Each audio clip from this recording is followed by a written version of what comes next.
Hello, can you hear me? Yeah. Yeah, we can hear you. Okay, I can't hear you yet. So let me figure this out.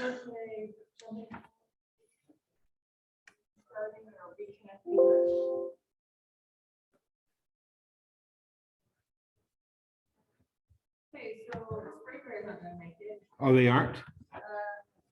Yeah. Somebody's eye is getting stitched or glued together. Okay, why can't I? Yeah, I'm not muted, right? My volume's all the way up.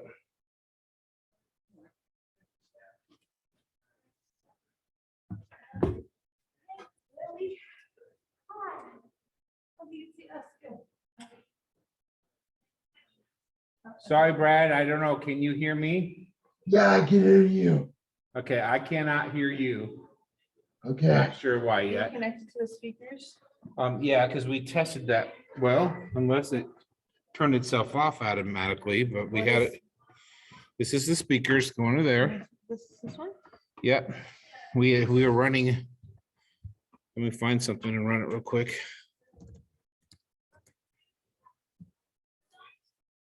Are we gonna be loud? Okay, well, that Okay, works. speakers work on our end. Let's just zoom on.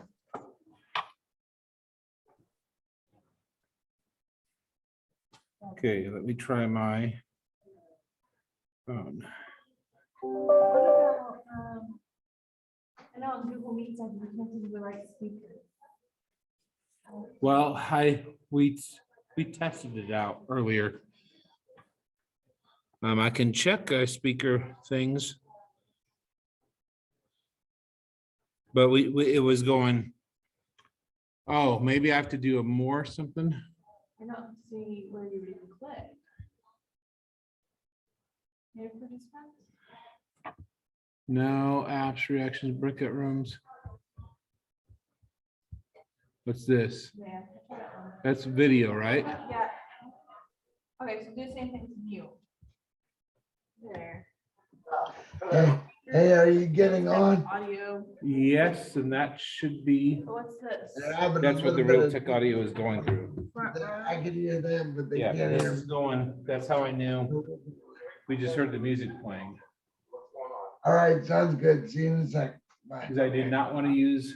Try this headphone one, since you're using it like that. Okay, we'll try that. Can't say that's what it is, but.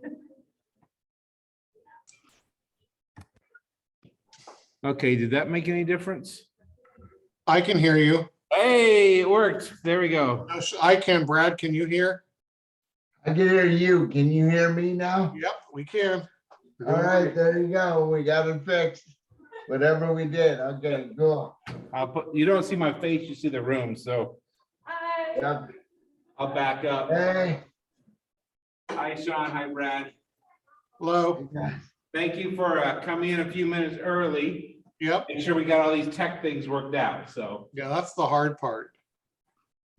Yeah, and so what we do here, and I think I told you, Sean, earlier, we have our students help make dinner, and then we invite people to come to dinner at 6, and then the families usually come for the food. Oh, that's awesome. Yep. So we've been getting about 5 or 6 families, and so we're hoping for that tonight. So thank you for That's taking awesome. time out for that. And I wish I could offer you some of their spaghetti and brownies that look really good. I know. I'd take a brownie. Yeah. So one of the things, since we have a smaller group, Okay. very much anytime you want to interrupt either of us with a question, if you see somebody, you can tell them that before the presentation. We're very happy to stop what we're doing and answer your questions or talk about what we're talking about. So if you can tell them that and tell them, and I won't be able to, you'll have to call on them for me, but if you want to stop me and call on them, then go for it. Okay, we can do that. I think this is automatically recording. Is that okay, or do you need me to? Absolutely. Yep. Okay, That's sounds good. good. And thank you. I printed out the handout that did not try to destroy too many trees. Good. But so we have that for everybody as well. So thank you for Great. that. So I'm gonna check on it and make sure people are coming in okay. So if you need anything, the speakers are on, just yell my name and I'll Yeah, come. we'll just go silent until you calling us. Oh, good. And good to meet you, Brad. Hey, yeah, good to meet you too.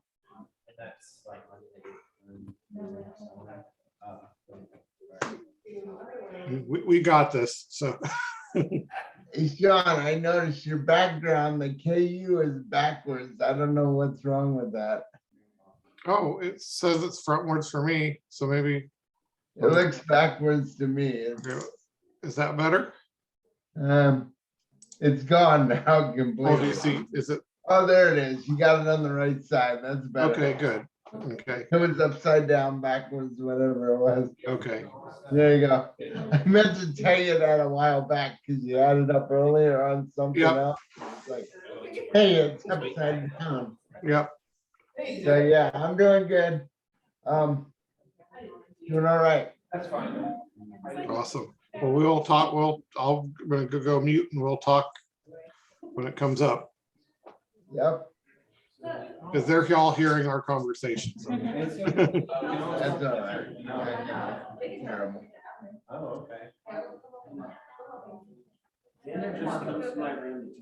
Hello, how you doing? Not surprised. You can avoid work. Oh, Whatever. We're just getting some out. Hey, how you doing?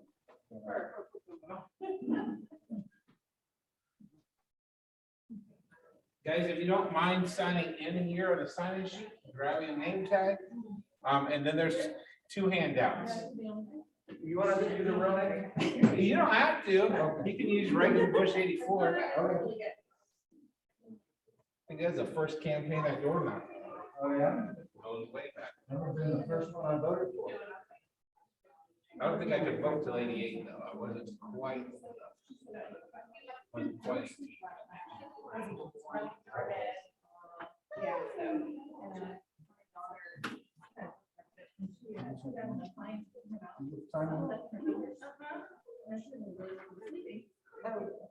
Right, and it probably doesn't feel good. Glad that spring break is coming. Tired. Yeah. I can't sleep good. Like, what's going on?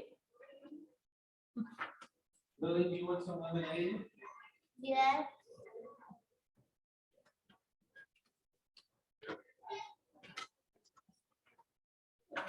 I don't have enough time. Okay. Yeah.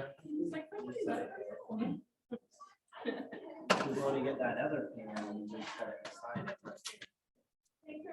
Are you gonna help pull things in? Don't you need to help set things up? Oh. No, huh?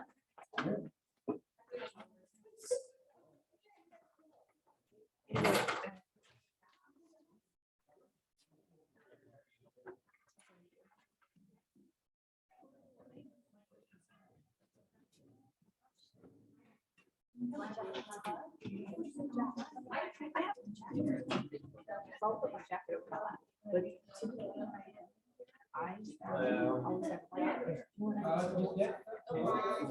Yeah, sign-in's over here. And there's some handouts you can grab.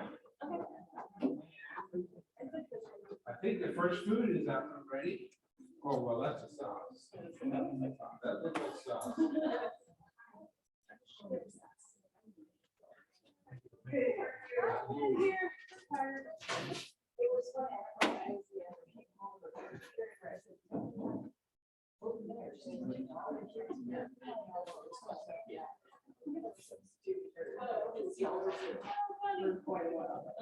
So. That's original sauce. He's little. That's pretty much what I can do. I need some spoon. I have this on. And I can talk about putting oh. Although it just says staff, I mean, it doesn't say where I work. Whoopsie. Oh, that's funny.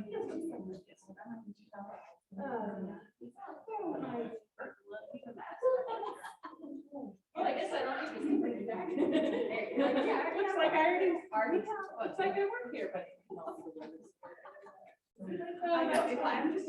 I usually leave it in the car.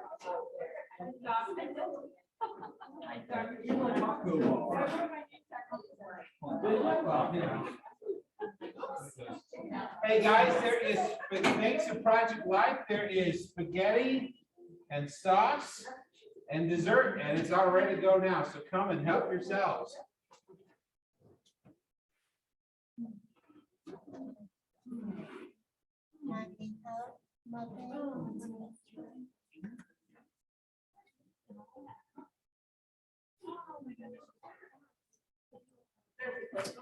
Yeah, plates, yeah. We're on that end.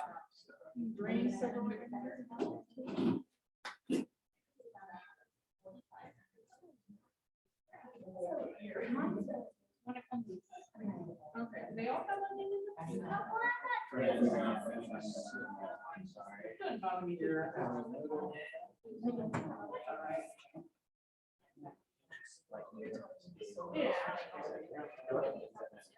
I think we couldn't figure out how to get the sound, we had to switch the microphone setting. So we did that. Okay, so now it's working.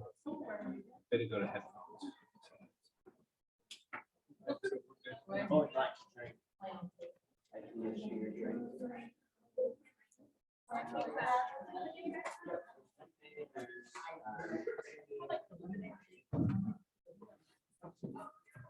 Gina's mom. You know Gina?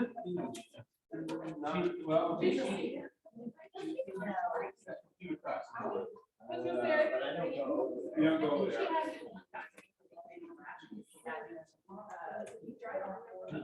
Probably not, because he does our.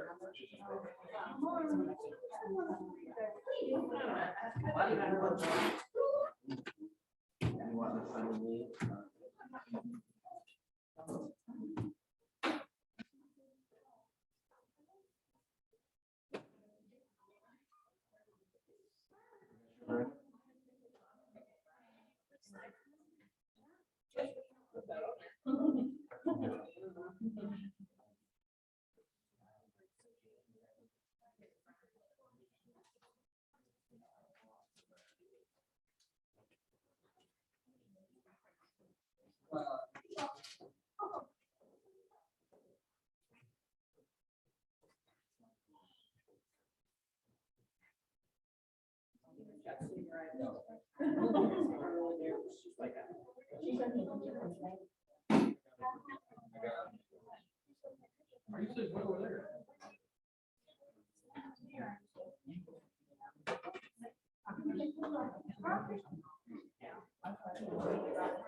yeah, she's so stressful. It's my first thought. What do you have to be stressed about? Everybody does that for 4 years. You have to buy your own stuff. Come on, girl. What do you have to be stressed about?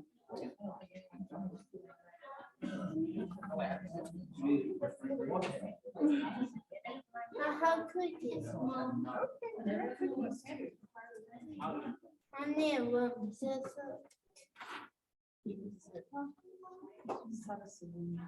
What?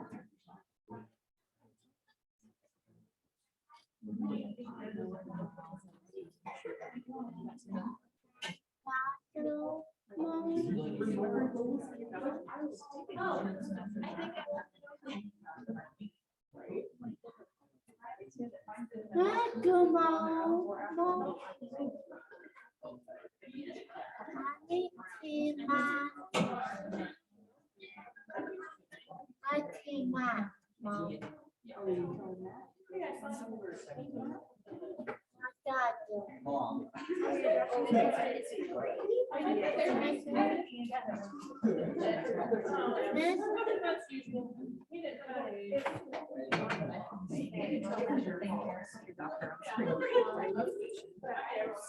One, two, three. I had three, Mom.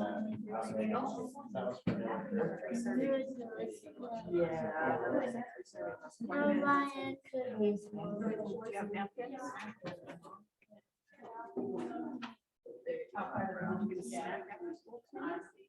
Yeah. Like, literally, like, Because I went through this too, I'm like, yeah, I just got our big- everything else, you just start, it's like-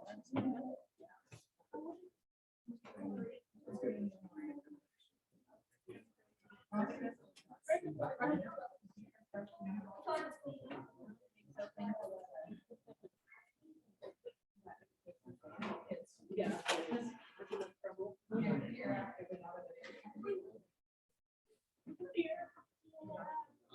like, no, no.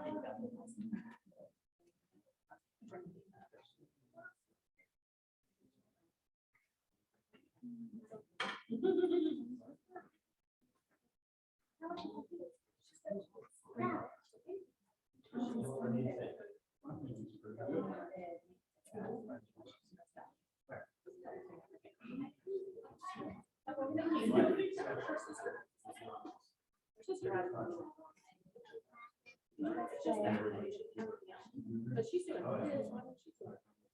Oh, no. But, hi.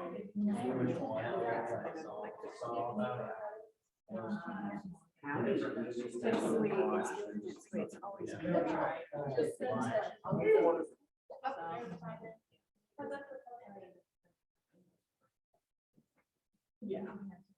Yeah.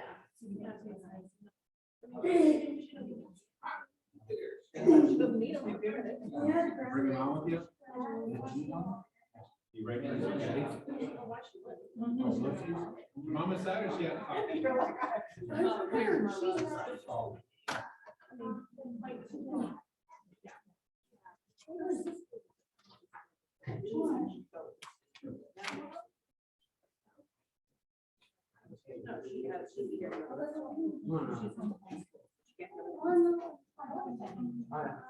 What? I'm going to.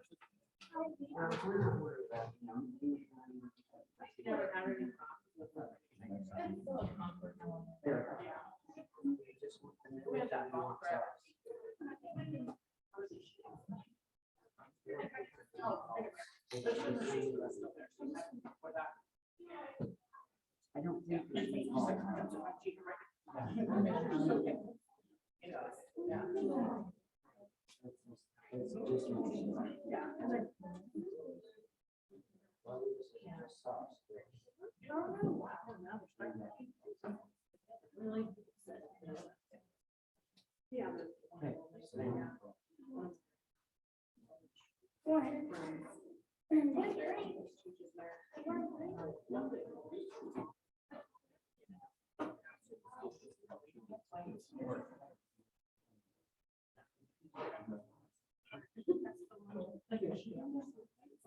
Oh, there's plenty more socks. There's another.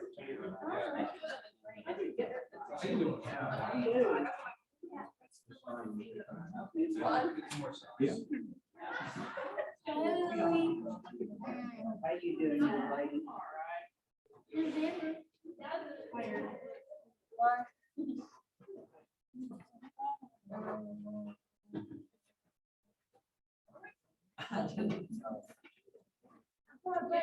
I know. I'm seeing you today at Red Robin. What? Were you at Red Robin? Yeah, her class was there today. No.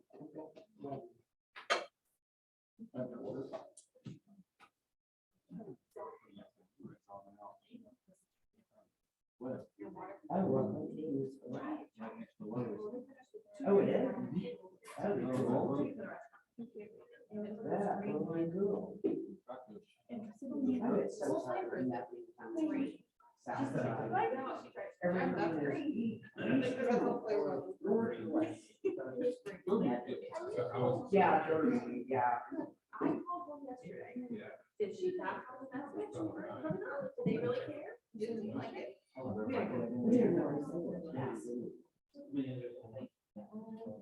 Nine kids.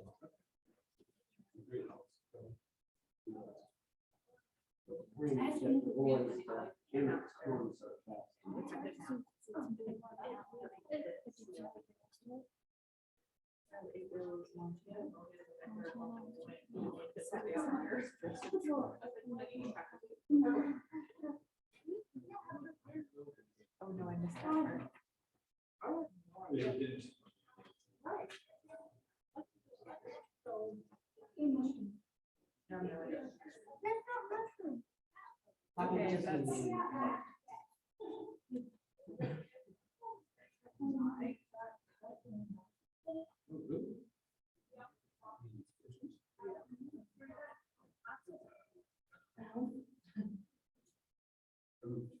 I had to wake her up. You sleeping? Every day after school. Scratches for a minimum of an hour.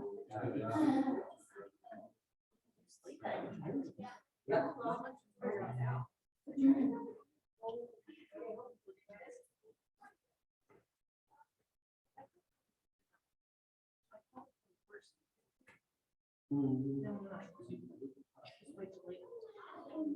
I would think so. I got money. I'll go there.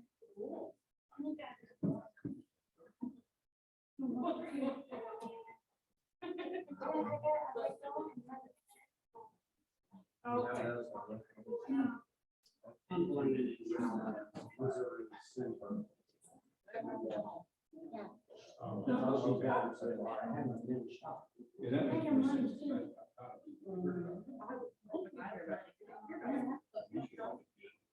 $1 to read it first paper flight.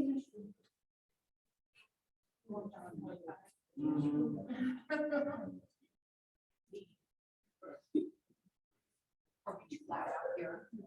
Okay. Let us know if we are. What's that for? I don't want, do you want some sunny day? That's sunny day. You want that?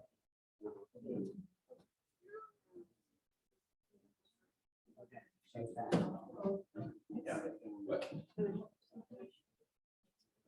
Hello. Hi. Hi, I'm Marvin. Hi, Gigi. Okay. Yeah, we met at, Yes. is that now? I can- Yeah. No one told me off with your phone numbers. Okay, did you move in from there? Okay. We lived in Whitney for 20 years. Okay, yeah. And not everybody else is like Texas. Right, right. Yeah, I will. I know that one. That's my son. Hi, Marvin. Giselle.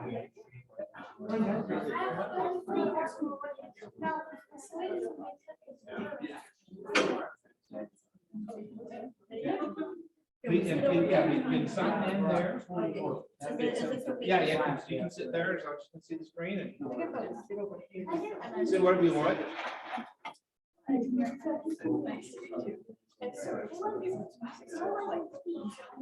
It's my wife. So. Yeah. So where were you guys from? Oh, yeah. My sister lived there for a while. So absolutely. You know, we also buy the wax, right by the wax off, you know, that. Yeah. Oh, yeah. Oh, yeah, yeah. And the old one. The original McDonald's.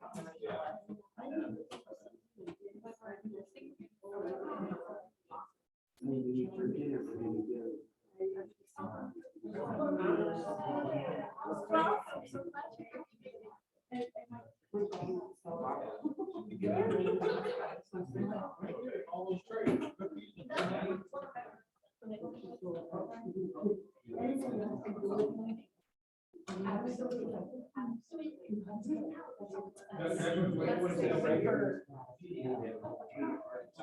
Yeah, these are our girls. Yeah.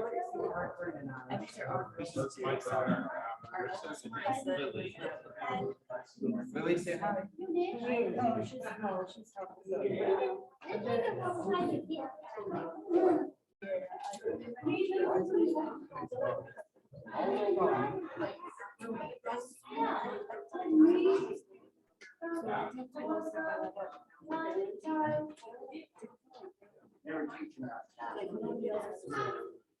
Guys, feel free to get more food.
What?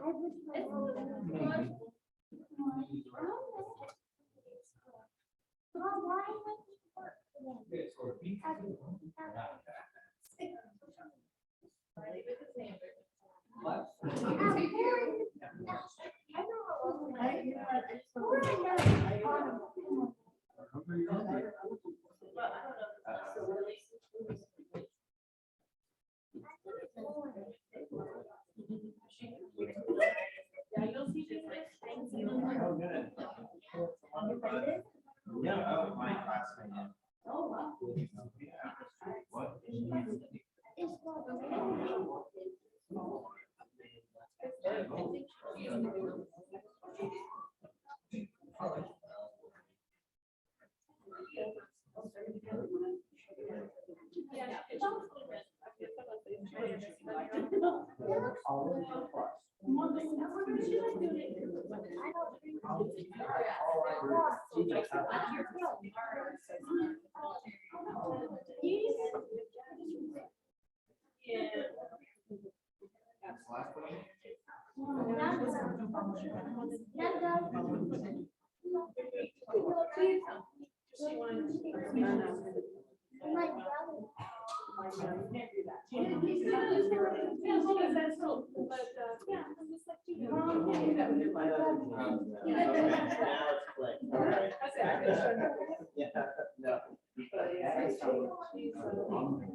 Good.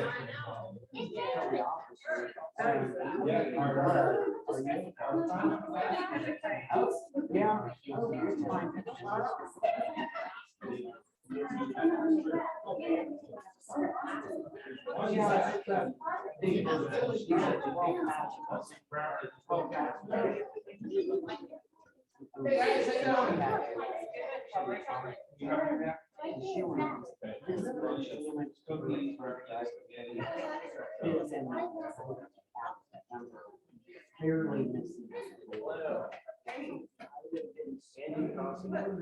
Hey guys, we will start in about 3 minutes, so this is a good time to refill a drink, get cookies or some more spaghetti and help yourself.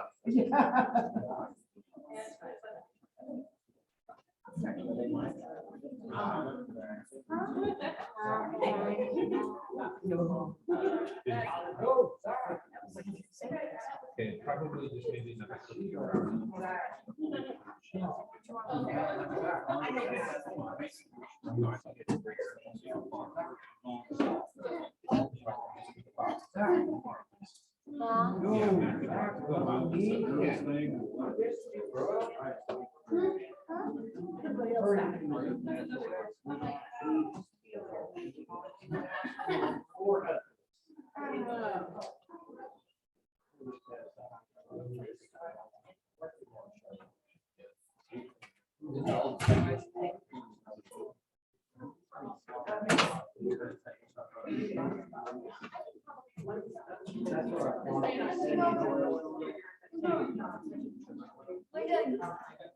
I'm sure everybody's coming in. 'Cause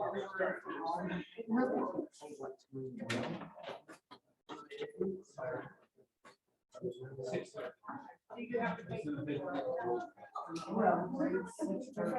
Oh, no, sorry. 6. Well, this is next one, next time, but ours is right. It's the big yellow big one we're gonna find. You can keep your presentation.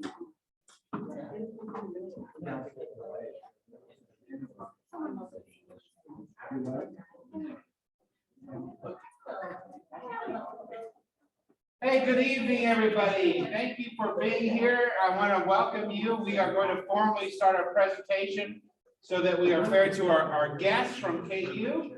Again, my name is Marvin Miller. If you don't know me, I'm one of the teachers at Campus High School.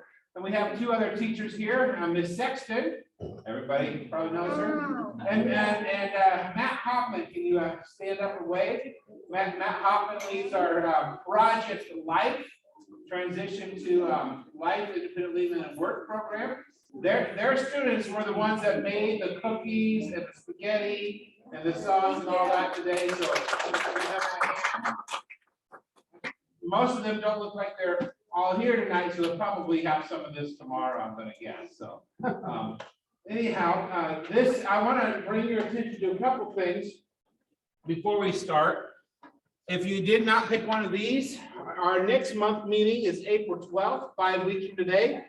And we will have Angie Jewett from Working Healthy. So those of you who want to figure out how to maximize your CAN care and SSI benefits and still work in the community, this is a good workshop for anyone that is in middle school, high school, and moving on from there. So please come for that. And we're going to have a taco bar next time. So this will be our last one and our 6th one for the year. So thank you for coming to these, and we'll see you then. Before we start, I also want to make sure you picked up some of these handouts. This is the what our speakers, Dr. Sean Swindler and Brad Linnenkamp. I think I said that name right, Brad. So they have put out some handouts. So feel free to take one of these. I've got plenty of extra copies, and we'll be taking these back to Cindy Sherman's office for anyone that needs these. So lots of information. If you didn't get a chance to sign in, try to do that on your way out tonight, just so we have a record of who's all here tonight. And then I believe there's probably going to be some dessert and food left that Matt Hoffman brought some to-go trays, so if you really like it, you can take some home with you. Now, during the presentation, I'm going to turn it over in just a moment. Feel free to wave your hand, stop, I'll call you. And if you have a question for our presenters, Okay, so if they're going and talking, and you go, wait, I want to understand that or tell me more. I want you to be able to interact with them. We don't have a large group here tonight, so we can be able to do that, okay? So feel free to be interactive and ask as many questions as you have.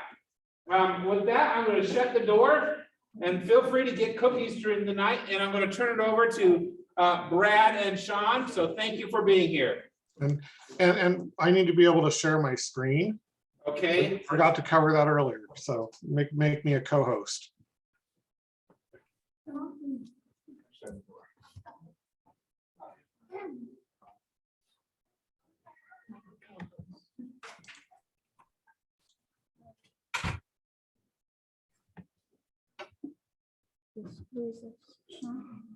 That's Sean.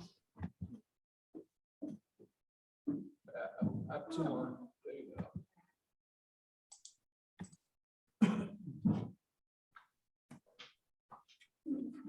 Did that work, Sean? Yes, it did. Great. Awesome. Although we lost our signal. Okay, there you are. Okay, great. That's how Brad and I can do this together and follow along with each other. So, I'm going to have Brad introduce himself, and I'll introduce myself. Hi, everyone. My name's Brad Camp. I work with the Kansas Center on Developmental Disabilities.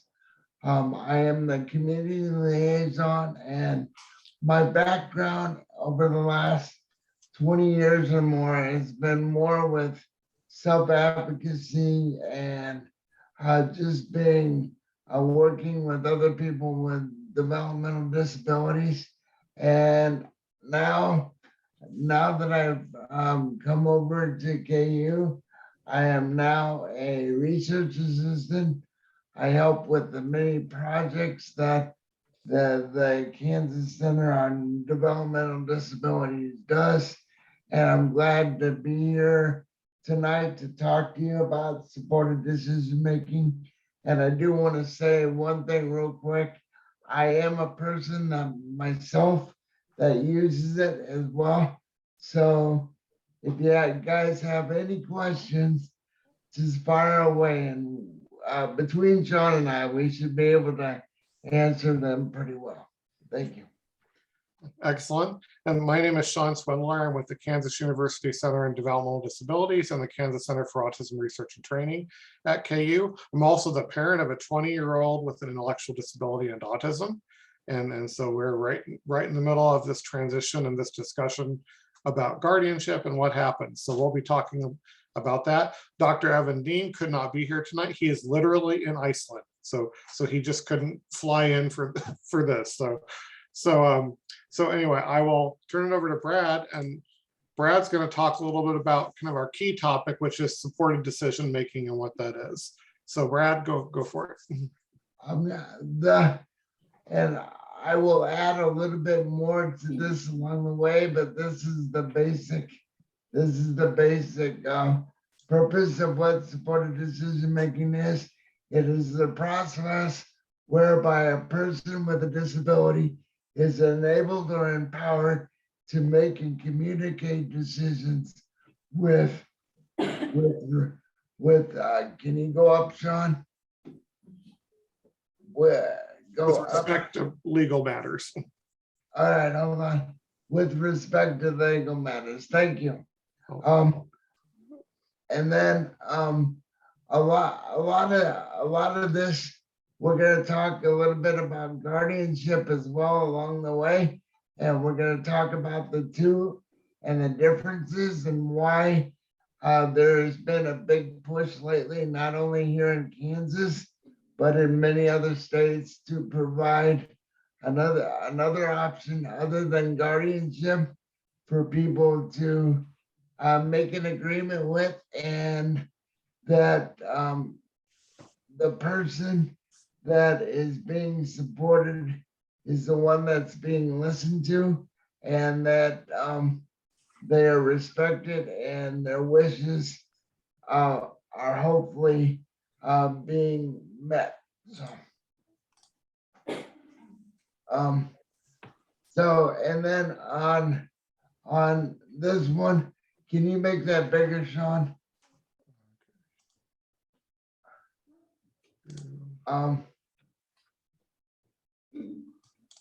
I've almost got it, but not quite.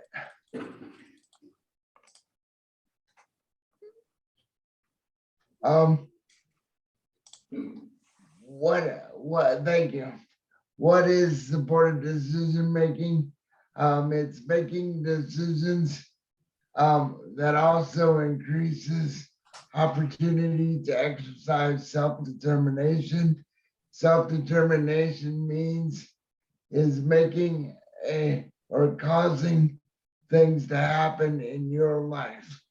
And some examples of why supported decision making, with some studies and some other things that we found out along the way, people with greater self-determination are healthier, they're employed more often, they're more well adjusted.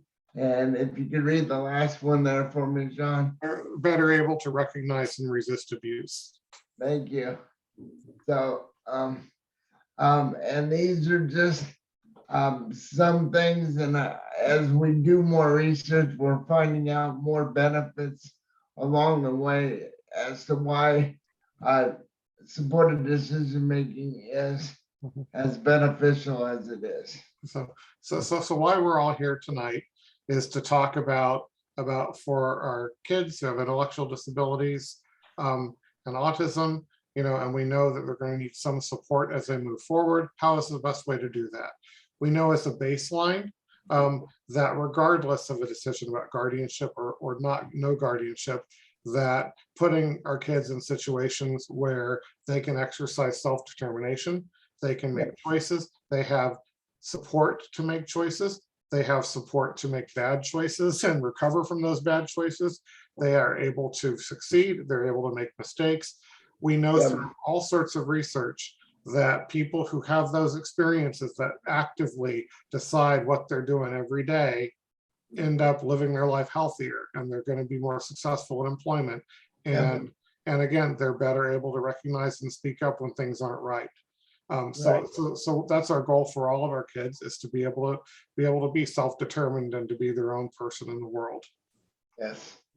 So when we talk about, so the question is, your child's turning 18, what happens? So and a lot of families have this question about guardianship. The first thing that's really important for families to know is that your child doesn't turn into a pumpkin when they turn 18. So if they turn 18 and no decision has been made about guardianship, nothing bad is going to happen to your child. Things proceed on as normal. An example in an IEP meeting, it used to be as the parent you would sign. You're still going to be invited to the IEP, but they're going to sign their IEP. There's really nothing magic about guardianship when your child's still in school and they turn 18. So we're going to talk about what this looks like and what this continuum of decisional supports is, culminating with talking a lot about supported decision making. So the least restrictive alternative for your child is supported decision making, because that's the standard by which we all live. We all have support to make decisions. We're buying a house, we ask for advice about dealing with the bank. If we're buying a car, we ask our sibling who knows more about cars what they think about the car. If we are going to attend a school, we talk to our friends who've attended that school.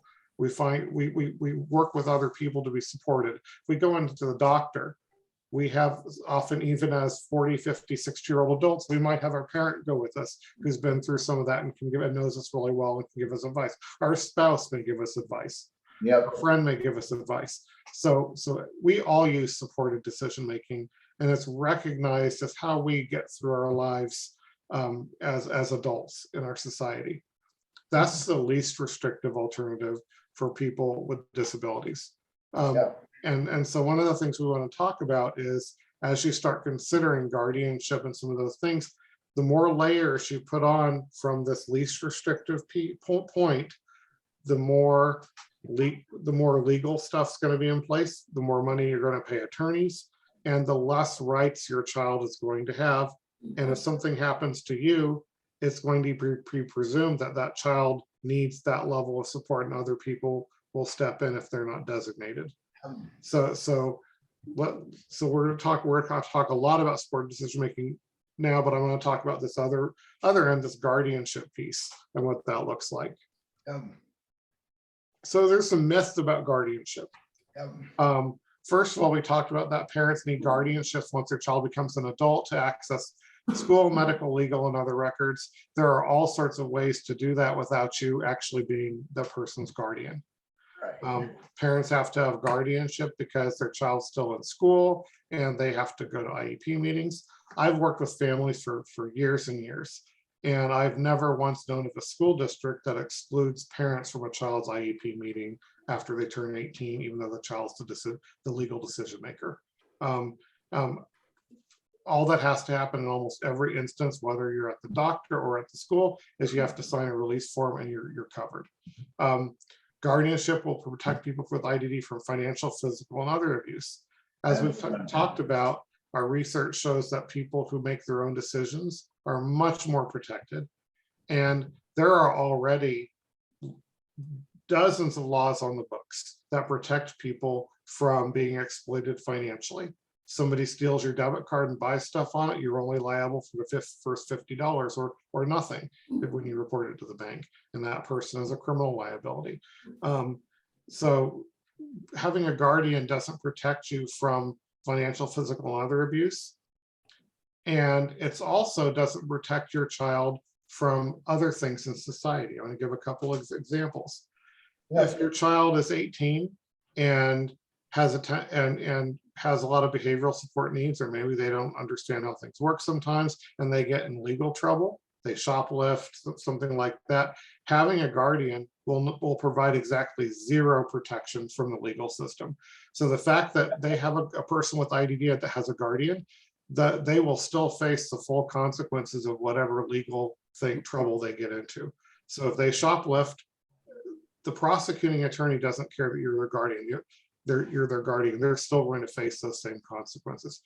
True story, a person I worked with went down to Rent-A-Center and rented 2 years ago, rented $2,000 worth of the fanciest stereo equipment you could possibly imagine.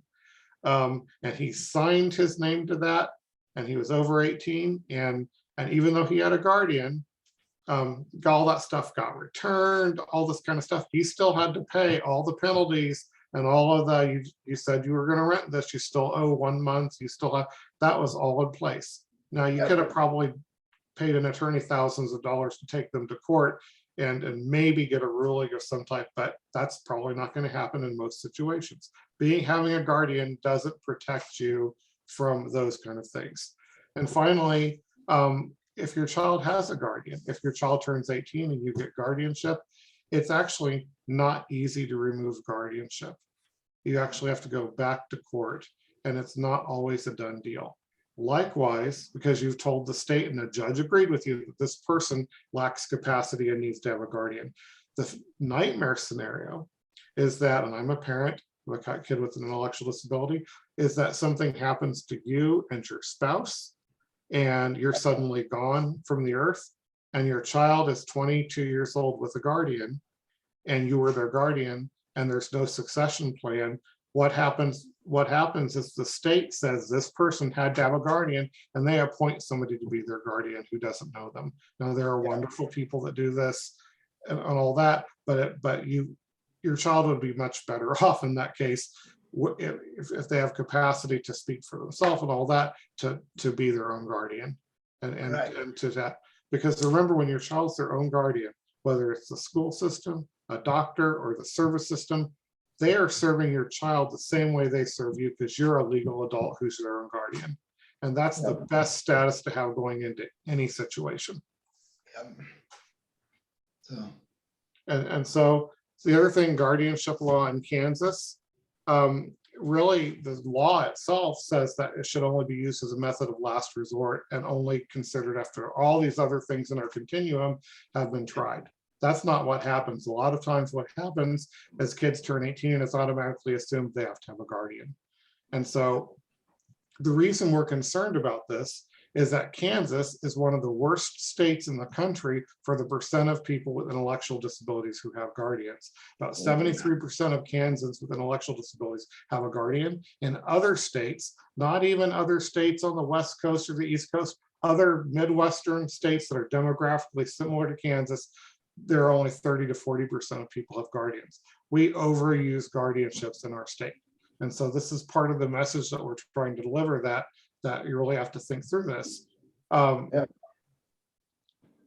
so the other thing that to think through is that Kansas law defines being in need of a guardian as a person who both has an impairment and lacks alternatives to meet their essential needs, which when you're using some of these alternatives to guardianship we're going to be talking about, usually there are other ways to meet a person's essential needs rather than guardianship. The other thing is Kansas actually has a fairly progressive guardianship law. There are some states that don't. There are some states that have really regressive laws. And if a person has a guardian, they don't have a lot of rights and it's really not okay. But in Kansas, a guardian cannot prevent a person from voting. If I have a guardian, I can still register to vote and vote without my guardian's permission. If I have a guardian, I can actually still get married. If I have a guardian, I can still associate with whoever I want to associate with. If I'm associating with bad people, I have to go to, in Kansas, even if I have a guardian, the guardian has to go to a court and get a restraining order the same way you would for anybody else and prove that this is either a stalker or there's somebody bad. Guardians just can't order a person not to associate. They also can't order a person to live somewhere. So if a person has a guardian, they can still decide to live where they want to live, and you have no legal right as a guardian to force them to move from where they are. Whether it's a custody situation where your two people are divorced and it's always been a battle and now the kid's 20, whether they have a new boyfriend or girlfriend they've gone to live with, whether there's another extenuating circumstance. As a guardian, you can't, the police and nobody's going to force your child to come with them and to go where you want them to go. So again, Kansas is a very good, it was reformed, about 15 years ago, really good guardianship law. So being a guardian doesn't buy you a lot when there are other alternatives, but it does potentially diminish your child's rights and their ability to act on their own behalf. Right. So let's talk about some alternatives to guardianship. One is a majority of our kids with intellectual disabilities are going to get SSI, supplemental security income. And that is a whole other topic. And that's like, it sounds like next month somebody's talking about that topic. But you can have a representative payee, which means that you are the person that manages the bank account the Social Security check comes into. So for instance, my son is his own guardian, he's 20, but we are his representative payee so that his Social Security check comes into an account we manage, because he will go and buy a $300 rare action figure off of eBay without guidance.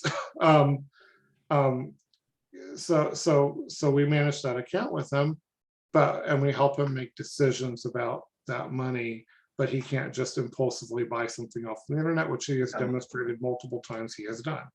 We don't have to have guardianship to prevent that from happening. We can be a representative payee. Likewise, there are various powers of attorney, and there's a really great intersection here between elder law and disability law, because a lot of these same tools like power of attorney are things you would use for an elderly parent who has dementia or is no longer has solid capacity to manage their financial affairs or medical affairs. You can get and the cool part of that, if something helps older people, there's lots of stuff available. So there are attorneys everywhere that know how to do really good powers of attorney. And these can be a simple financial power of attorney, or these can be— Sean, I'm going to interrupt you a second. Great, perfect, yeah. I do have a question, so. Yep. Yeah, and you're saying that other alternatives to guardianship are representative payee, power of attorney. So does that mean those two are not included with guardianship, or are they included? So Marvin, can you repeat the question? Yes, so she asked, as you talk about alternatives to guardianship, if you have full guardianship, do you still need a representative payee? Or yeah, oh yes, okay. Yes, you do need, if you have guardianship, you do need to be designated the representative payee for Social Security. That's kind of a Social Security does their own thing. That's a separate thing. So a lot of times people who are guardians and are often the representative payees as well. That's a very common practice. The other note just on representative payee, there are professional rep payees that take $30 a month out of your child's Social Security, and they manage all of that for you, which means if there's wage reporting and paperwork and all that kind of stuff, somebody else will do that. And sometimes that's a really awesome practice to look into as well. The power of attorney, the other place power of attorney comes in. Sometimes even if you're guardian, you might want a clarifying power of attorney for especially medical stuff. If you have a child who is really medically fragile, you might want to have a medical power of attorney to clarify on top of the guardianship, but that's a whole other topic as well. Oh, so a couple of follow-up there. So potentially you could still get a power of attorney over a specific thing like medical stuff, Yep. even if you have a guardianship, full guardianship already. Yes, Yeah.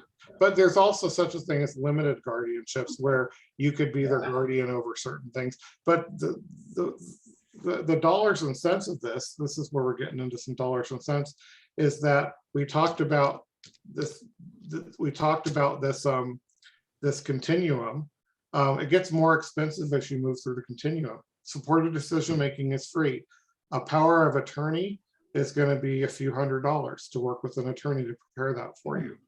When you get into guardianship, it's going to cost you around $2,000 when you go to court to get guardianship.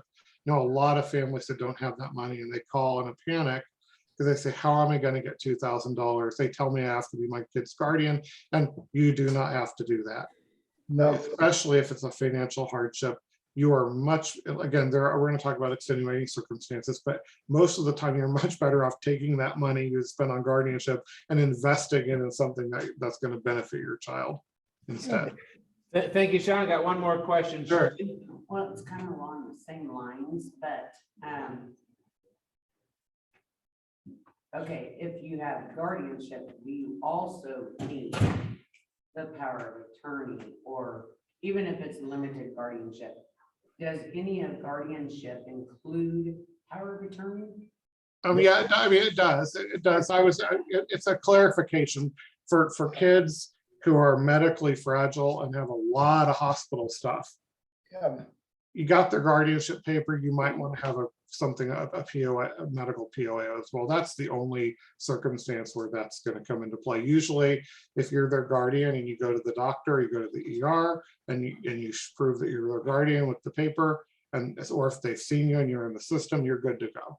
And there shouldn't be a lot of controversy. yeah.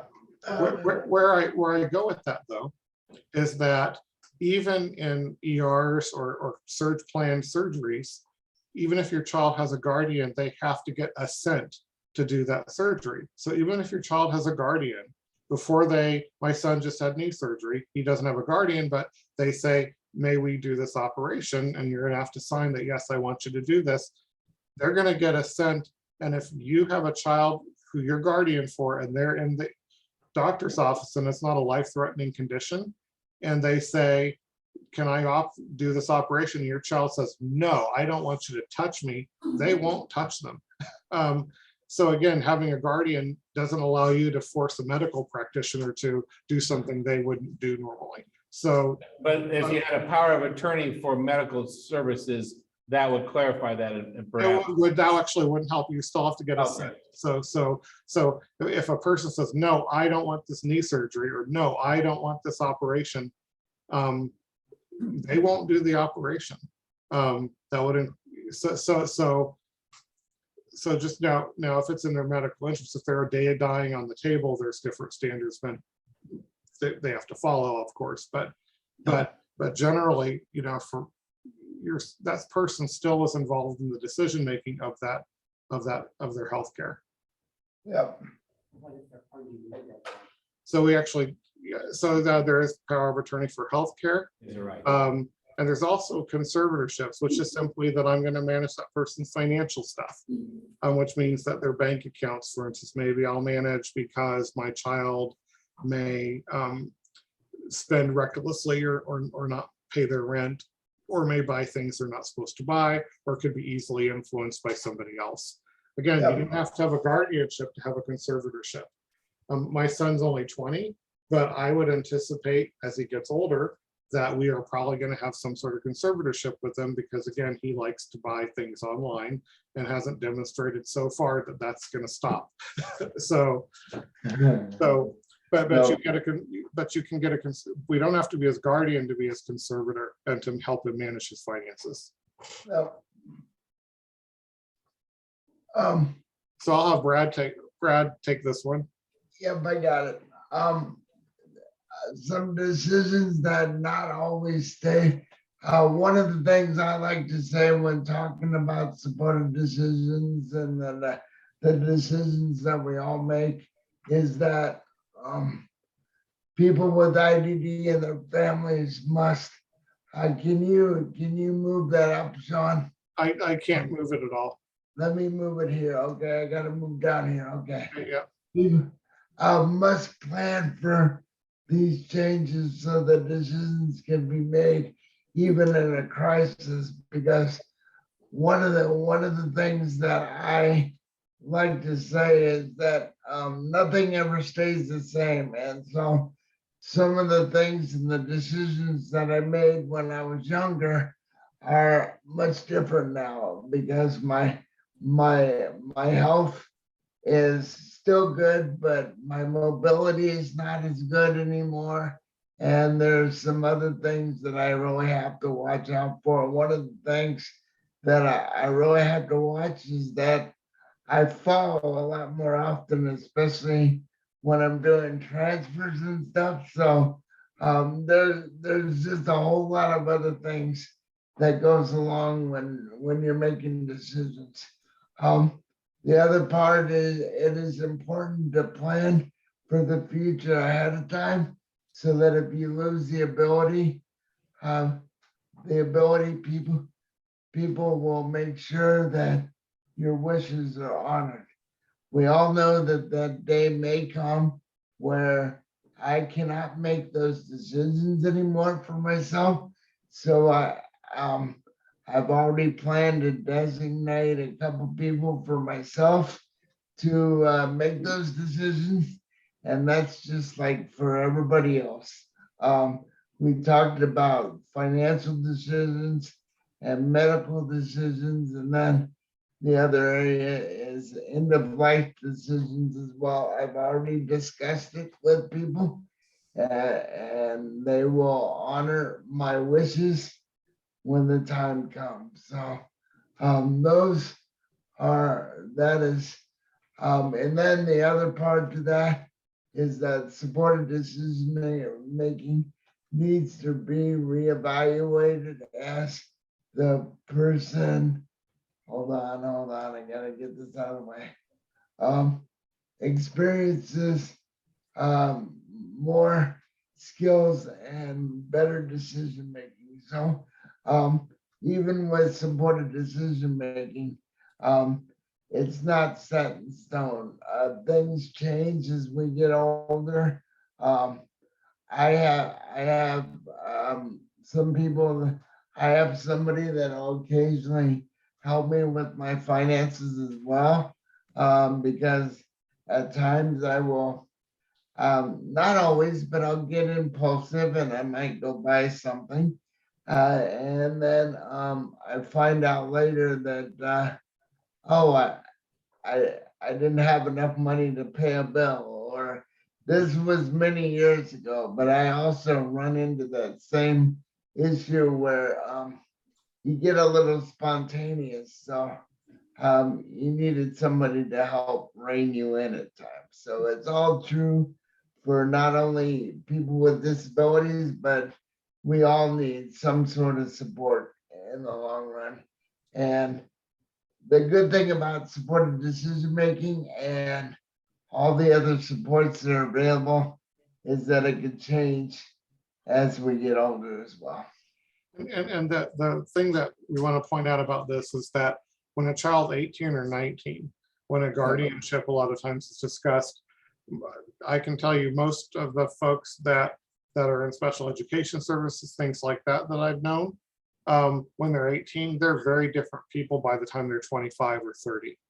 Because I have had those different experiences, and I have had some opportunities I didn't have in school once I got into the community or into the working world. And my decision-making gets better, and my ability to take care of myself gets better. So another reason not to go after a guardianship right away is because your child is still growing and changing, and we don't know what they're going to be like when they're 25.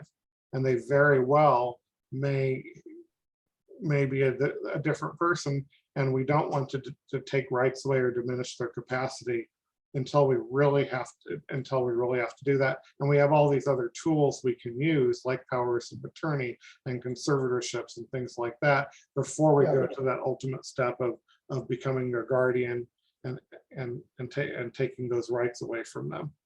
I always like to say that it's the last resort. I always want to tell people that it's the last resort if necessary. And I understand that there's people that they do need guardianship. I'm not saying that it's going to go away completely, but I do like having the option of supported decision making instead of only having guardianship as an option for people. And before we move on, I just want to give an anecdote that I have is that a lot of times folks that are served in the adult service system in long-term care, whether it's group homes or day services, I worked in that system for a while, and I can tell you that one of the most common things we hear about, there's a 40-year-old and they have a guardian and they say they want to do some activities, and the staff that work with them, their response is, well, we'll check with your guardian before we do those.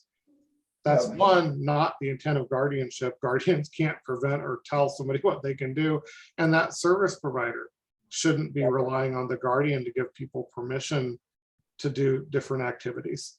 And if that person didn't have a guardian, if they were their own guardian and they said to their service provider, this is what I want to do this weekend, they have to help them do it. They don't have the fallback of, well, we're going to talk to your mom or we're going to talk to your guardian. They really do need to do that for them. And so many times when in the adult world, when people have guardians, it just limits so many things because people have to respond to them as full citizens and people if they're their own guardian. And so it's just so important to think through the full implications of what that might look like. And then the final thing, are there people that probably a guardianship might be necessary? Yes, there are folks that are significantly medically fragile that have a lot of healthcare needs that are in and out of the doctor all the time, or records are always needed, those kind of unclear communication. You know, those folks sometimes are those folks that probably need a guardian, but for almost everybody else, guardian, there are other tools that are not only better for that person, but cheaper for the family to That's probably the biggest takeaway, that it is so much cheaper to do supported decision making over a guardianship. So we're going to talk now about the concept of supported decision making. And as we started out saying, you know, supported decision making is how all of us live our lives. We all have, you know, my uncle's a CPA, so I have a really complex tax question and I call them. I have a friend who has much better taste in clothing than I do, so they go shopping with me so I look okay when I work. My spouse might take on different activities in the house that support me because you take on different activities that support them in your areas of strength. That is how we all get by. And so how do we formalize that then to help people with intellectual and developmental disabilities use the same kind of technique? And so what we're talking about is a body of research and work that's really extensive now about how people with IDD can use supported decision making. And the biggest takeaway from this, and we'll talk about how we do this, is that there's now a movement and the practice of people with IDD formally identifying who their supported decision makers are, which means that, you know, we have an IEP meeting, we have a person-centered planning meeting. Let's put down on paper that Uncle Bob, who's an accountant and said, I'd love to help your child with their banking, we could write a one-page with no fees, no attorney fees involved, write a one-page supported decision-making agreement that says Uncle Bob's gonna help me with my banking, and he's gonna get access to my bank accounts, and he's going to do that. We're both gonna sign it. And this is gonna be our supported decision-making agreement. Why do we write things down like that instead of just the way we don't have agreements with all of our friends and family? Well, because people with IDD, one, sometimes have help speaking out and asking people for help. So having things formalized really helps them.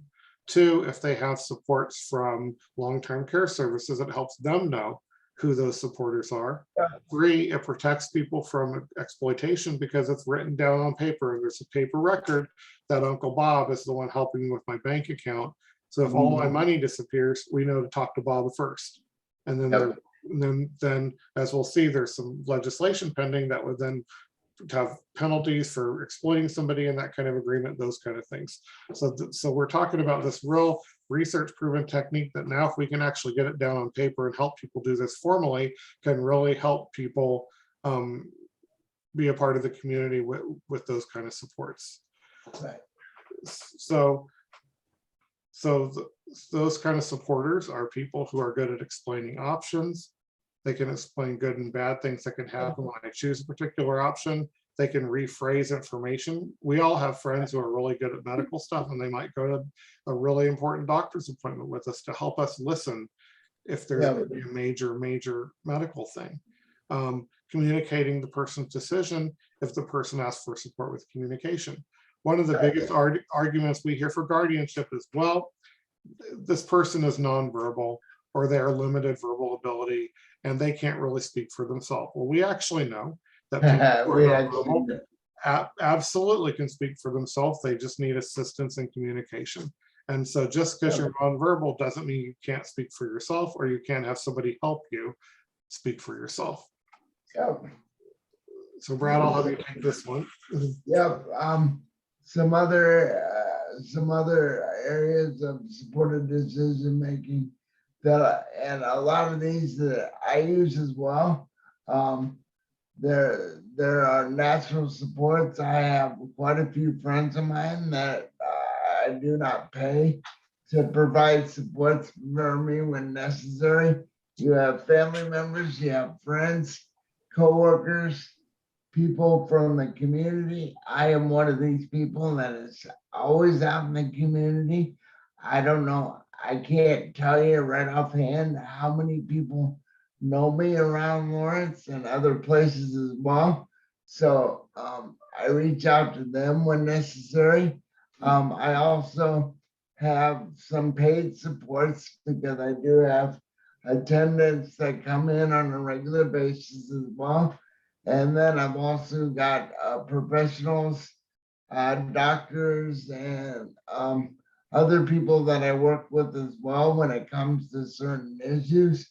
And then such as health and legal and financial things that may come up. And then there's also a lot of different ways to find out about things through technology and using there's different technology. We mentioned one earlier where maybe somebody would need help with communicating or getting their thoughts down on paper. So there's so many different ways of being able to have the person tell other people what they want to have done. And then the other one as well is also just community supports. Being a part of the community, whether you have a disability or not, is a very important part in how we live our lives. And getting to know the people in your community is also a good avenue to help find other people that could help you in your daily lives. And so I want to give a word about technology.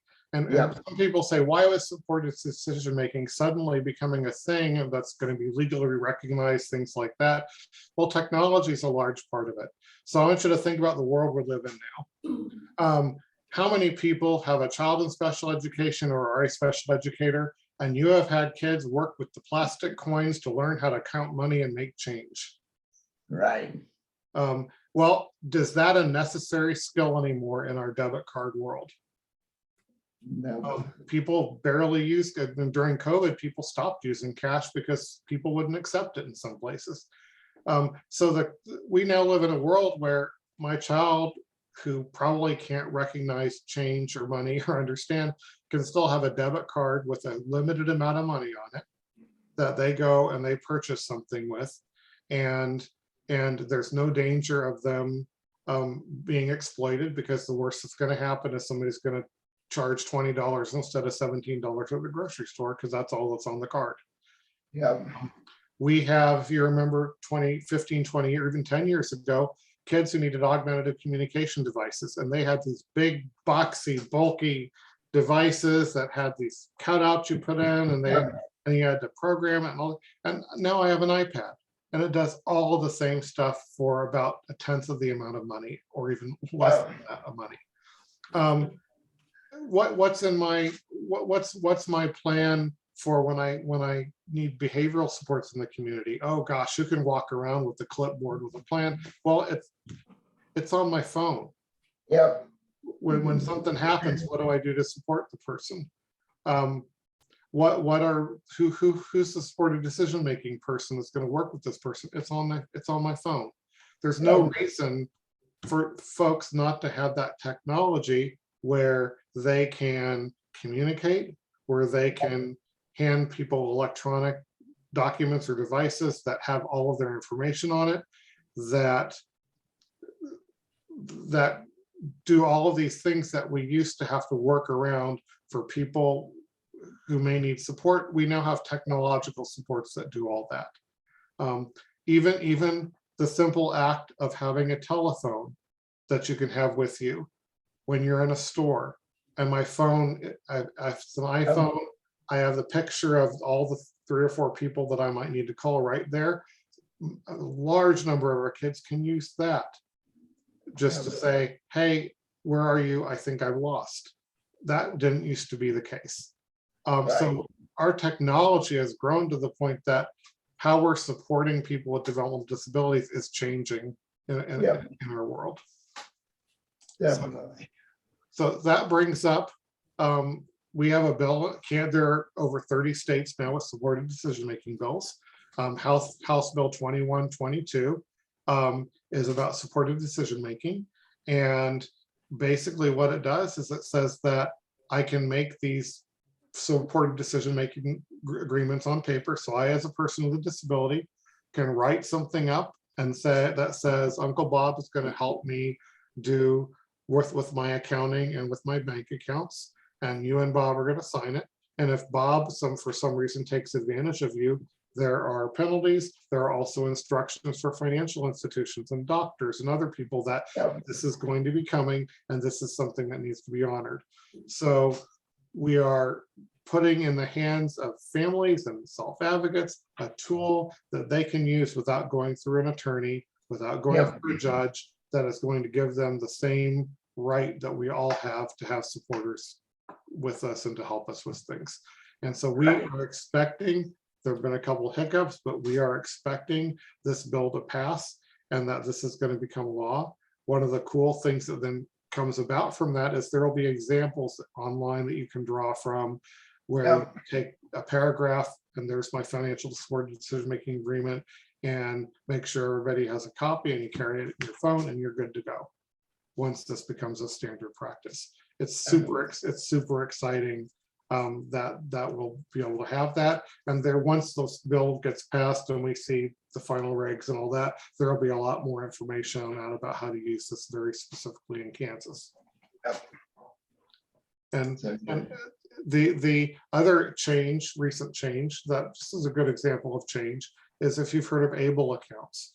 ABLE accounts basically allow you to put money aside from your Social Security in a certain way, in a certain type of account that doesn't count against your $2,000 limit. You'll talk more about that next month.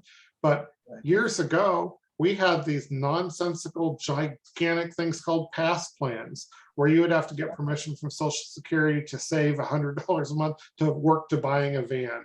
And now we don't have to have a middleman. We don't have to have approval. We can have an ABLE account. And so that's just another example of what technology has done and to help empower people with disabilities to be able to take control of their own situation. Well, I'm going to have Brad talk about, and there's Brad's picture. You're going to have Brad talk about, Brad is one of the first people in Kansas to be talking about supported decision making, and because that's what he's done his entire life. So I'm going to have Brad talk about the examples that he does in his own life and how this works for him. So I'll have you take it away. Hey, John, can you make that a little bigger for me, please? I've got my glasses on, I'm still struggling. One of the things, and this is different for everybody, we talked about finding what your circle of support is. For me, I like keeping my circle of friends and the people that I rely on to help me with a lot of my daily decisions. If I need support, I prefer to keep it to a smaller group, because it's one of these things I've talked to other people that, and it's just a preference for people as to how many people they want to have them help them in their daily life. But for me, I prefer to keep it small. I am one of these people that don't like to have a lot of my personal things that I deal with on a daily basis shared with a lot of people. So that's one of the reasons why I do it that way. And then I also I own my own vehicle. I don't drive, but I have other people drive for me whenever I want to go places. And let me tell you that ever since I was able to get my own vehicle a couple years ago, it has opened up so many other doors for me to be a part of my community. And so just having that outlet has been really important for me. I have a couple people that, and I mentioned this earlier, I have a couple people that help me with financial decisions. Sometimes I have a tendency to get ahead of myself, and I might pay a bill that I know I need to pay, but then I go back and I forget whether I had paid that bill, and then sometimes I've paid it twice. So sometimes I need somebody just to help me keep track of my money and being able to make sure I have enough to pay for all the expenses that I have. And so that really helps in the long run.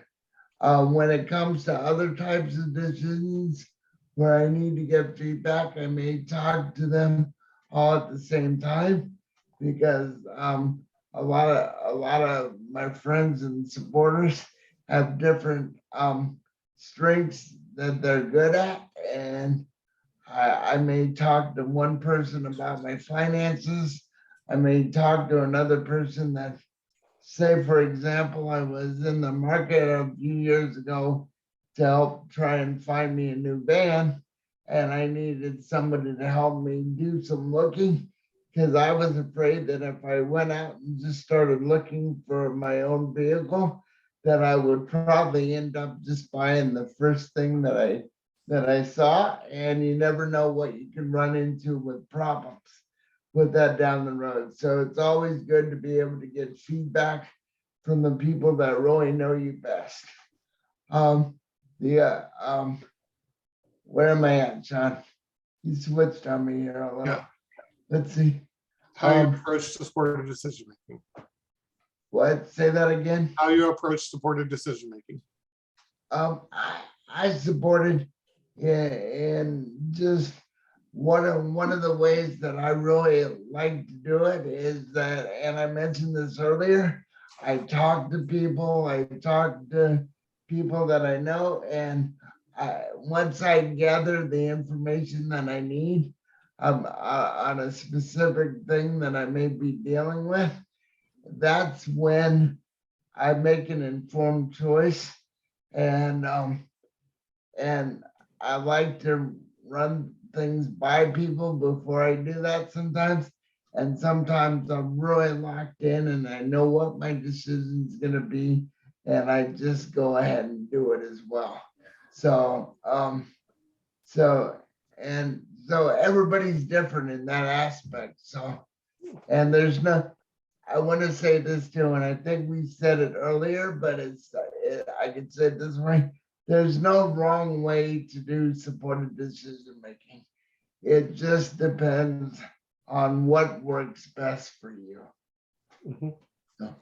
Yeah, and so when you talk about how do you prepare for supported decision making for your family, so you want to create opportunities for decision making Yep. every day, and so opportunities sometimes to make bad choices as well. One of the most familiar things I hear, I know my son, when it's 10 below, he'll want to go outside in shorts and a t-shirt. And, you know, so I finally decided one day, you want to wear that? Fine, wear your shorts and a t-shirt. And Yeah, he I could already I imagine got what a call happened. from the school later saying, well, he's pretty cold today. I said, yes, he is. Do you want me to bring some clothes? And he said he wants to put on long pants and a long sleeve shirt. And so that, then we kind of, that didn't happen again. He listened, but sometimes we all have to fail before we're going to make good, Yeah. be able to make good decisions, but create opportunity for decision Yes. making.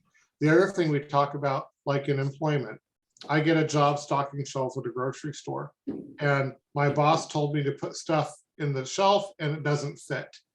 Well, if I have never made a decision or I've never practiced decision making, that's going to be the biggest problem that I've ever faced, and I'm not going to handle it very well. Versus if I've had practice making decisions, I'll have experience like, well, that's not going to work. What are my options? And so it's important for people to have that to have those choices. The other thing is presenting information in an understandable way. Yep. There are tons of research about that some people process more slowly and simply need more time to make decisions. And this isn't our intellectual disability population. This is everybody. Everybody has a different processing speed. And so it's really important to give people time to process. Yeah.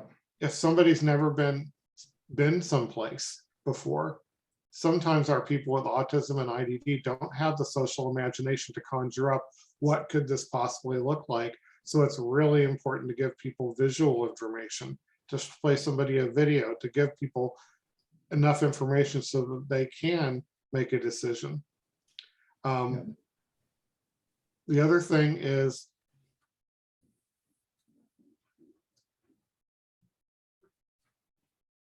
asked, and you find out that a person has been trying to say, no, I don't want to do that, or yes, I want to do that. And they didn't have time because people moved on. So this is what you see sometimes in the school day, where third hour, somebody explodes and is having, and doesn't want to do work and they shut down. And it's because something happened to them first hour and it's finally processed and they're not happy about it. So it's really important to give people a way to communicate and have a system for communication, to have a way for a person to really put on paper or put on an electronic device what their decision is. And the other thing is people need help evaluating the outcome of their decision. I wore shorts to school when it was 0 degrees and I got cold. Well, we're going to review that later, not to rub it in, but to say, so why do you think that happened? It's important for people to be able to evaluate, or if there is a positive outcome, to help you have it pointed out why something worked out well for them, because you prepared and because this is something that you worked hard for. Sometimes those things aren't clear to our kids with disabilities. There's a lot of research out there that says that a lot of kids who have learning disabilities, including autism and intellectual disabilities, don't have a strong locus of control. So they don't, because they failed so many times at things they've tried to do, they don't recognize when their hard work actually paid off. And it needs to be pointed out to them that, yes, this is something that you caused to happen in your own life. And, So you have these in your handout, and we certainly can send them in an email, so you could all get this in an email. There are some great resources. We have the KU Center for Self-Determination. And we have a couple of great resources on supported decision-making, both at KU, which will be augmented when we have our Kansas bill and we know what the law says. And a National Center for Supported Decision-Making. There's stuff that from all sorts of other states that have been practicing this a long time. There's also the Kansas Guardianship Program resource. So real quick, I am going to do 2 plugs for some projects that are going on. The first one is a research study we have called the Self-Determined Career Design Model. And what this is this supports people with intellectual and developmental disabilities and autism to go after employment or career goals. So, and it can be anybody who hasn't even thought about working, they're 16 or over, they haven't even thought about working, and they just want to start exploring, what might I want to do for a job, my first job? It could be somebody who's 22 and has had some jobs and now they know what they want because they've had some things they don't want. It could be anybody in that group. It's a 12-week intervention that meets on Zoom.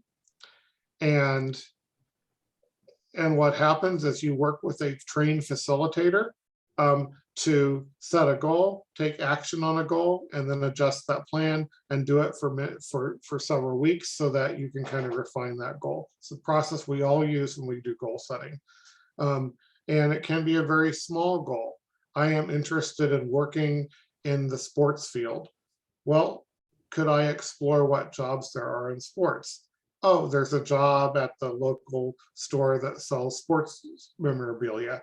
So what if we explored that as a job option? How much do people make? Are they hiring? Those kind of things. So, you know, another example is somebody says, I want to be a famous musician. And it's like, well, that might not happen. What are your other alternatives to be a part of that world? So what is it that interests you about that? So anyway, I will share the link. There's a link to apply for this study, to be a part of the study, and I will get that to Marvin and get him to get it out to everybody. Yep. The other thing coming up at an actual in-person conference at KU Edwards campus in Overland Park is our Autism Across the Lifespan conference, and that's April 8th. And if you go to autismacrossthelifespan.ku.edu, and we'll get that link out to you as well. You can register and see the speakers that are coming to that, and we'd love to see you at that event as well. So does anybody have any questions? Yep. Anybody with any other questions? I know we have a lot of information there, and we'll get this out to you later. And if you have questions that you come up with later this week, let me know, and I can send them out, and we can try to get an answer back to you too. So I know it might be too much right now to figure this all out, but last chance for any other questions. Oh, question about the autism conference on April 8th. Yeah. Do we need to register or do we just show up? Yeah, is there a cost for that? Yes. It is $50 for family members and $40 for students. Professionals have to pay more money. So, but if you're there, or $90, but so for a family member, it's $50. You do get lunch as a part of that day, and you do have to register. I'll get that registration link out, and Marvin can send it to everybody who came tonight. Yep. Okay, thank you. I'm sorry, and where is it? Is it That's in It's at KU Edwards campus in Overland Park. Overland Park, Kansas City area. So 2.5 hours up by 35. Yeah. Any other questions? Thank you. This has been, I've learned a lot tonight. So thank you, Sean and Brad. So if you guys don't mind, give them a hand. We appreciate it. Thank you. We appreciate that. There are a number of people that could not make it here tonight, so we'll be getting this out to people. And I have a transition website that I'll put this on. I think Matt Hoffman in our Project Life program will probably get this out to his folks too. So thank you again, guys, for being here, and thank you for coming out on this Tuesday evening. We'll see you around school the next few days, but our next time we'll be here and April 12th, 5 weeks from tonight, for Working Healthy. So you don't have to rush out and leave. You can meet a few people that you haven't met. So please go ahead and do that. All right, thank But you. I'll just say that we planned this during COVID, so we're out here. Someday we'd love to come in person and see you all. Yep. So We'd love to do that. Thank you so much, Thank you. guys. I appreciate Thanks, it. guys. Okay, Have a good night. good night.